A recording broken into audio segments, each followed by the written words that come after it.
I'm Jodie from Group Tidy, the project officer for Powys. I've been working on a local project called Caru Powys for the last around 18 months, which is all about supporting our local communities within the county around litter picking, behaviour change, and supporting people to kind of get involved in their local community and look after where we live. One of the schemes that we've helped support and set up is the Newtown tool share. So we've been providing a set of kind of basic gardening tools to local groups and organisations and volunteers who take part in kind of garden maintenance around the town centre.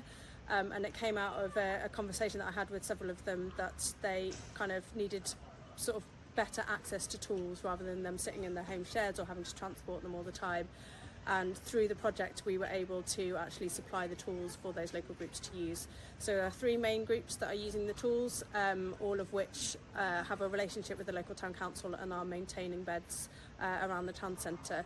So by supporting them we're sort of increasing access to volunteering opportunities and also enriching biodiversity and conservation and that visibility of volunteering within the town.